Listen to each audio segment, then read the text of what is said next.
Hello everybody and welcome back to Screen Stars. I'm here today to review the 2018 science fiction movie Tau.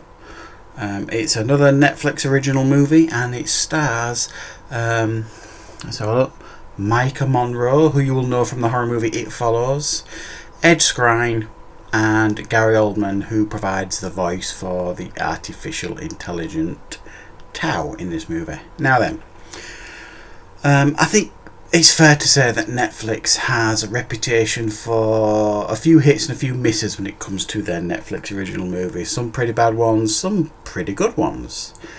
And this is somewhere in the middle, I would suggest. This is a science fiction movie that doesn't really offer anything new to the genre.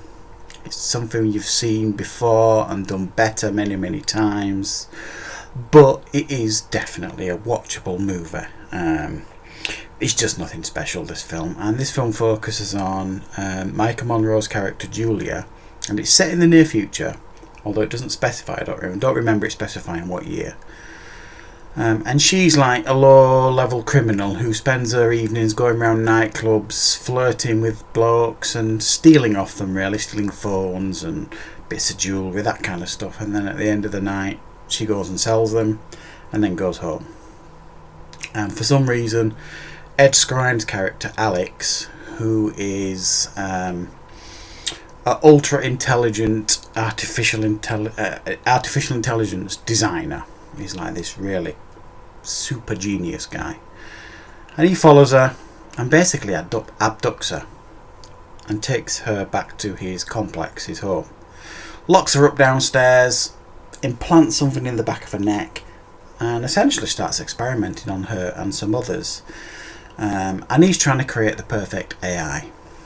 And he's got an artificial intelligence running at his home called Tau, voiced by Gary Oldman.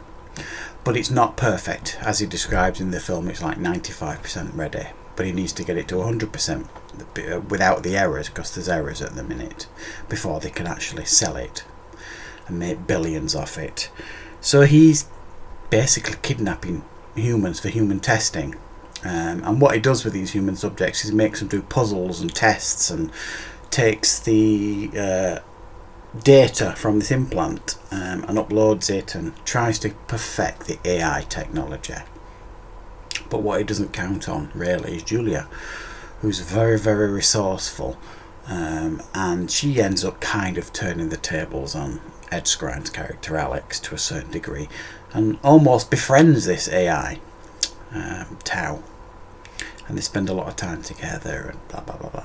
And ultimately her aim is to get out of this house and to essentially save her life any way she can. So you've got the whole movie of her trying to plot and scheme, trying to escape, and Ed Skrein, being the sinister genius, and that's your movie basically.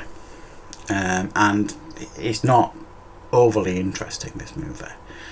I must admit, I thought it's one of these movies that it's okay to fall and watch, but I must admit I kept checking my phone for text, so checking my YouTube channel for any more views, subscribers, and checking Facebook occasionally. It didn't draw me in massively, this movie, and that's because it's not particularly interesting.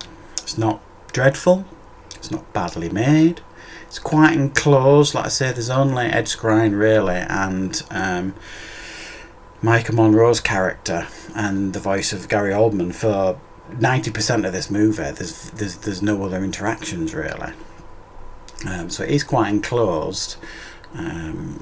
There's some reasonable amount of tension occasionally, especially when the threat rises. There's another AI in the house. It's like a robot basically. I can't remember what it's called, but it's an extension of Tau, and it's very threatening when you see it, I suppose. And everything she tries, it kind of fails the majority of the time.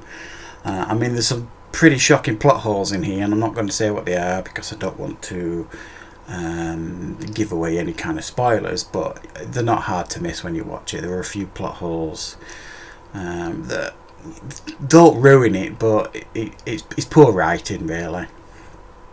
And that's it, that's your movie. It's not anything special. Like I say, you've seen movies like this before and they've been done better, and you can understand why it's a Netflix movie. This is a movie that would never have, I don't imagine, have seen the light of day at a cinema, direct to DVD probably, but it's fine on Netflix. It's something you can just put on and watch and think, alright, yeah, but you won't remember it, you won't care about it, but you probably won't hate it either, because it's not dreadfully made, it's just fairly dreadfully dull at times. And if you watch the trailer as well, which I did previous to watching the movie, again, I think the trailer's misleading. It kind of makes you believe that, you know, it's a serious game of cat and mouse, in the sense of, you know, she's fighting this house to try and escape, and that's not necessarily the truth, because it's just not the way it is really, and you'll see what I mean if you watch the movie. So yeah, it's not dreadful, it's not an awful film, but it's nothing more than a 6 out of 10 for me.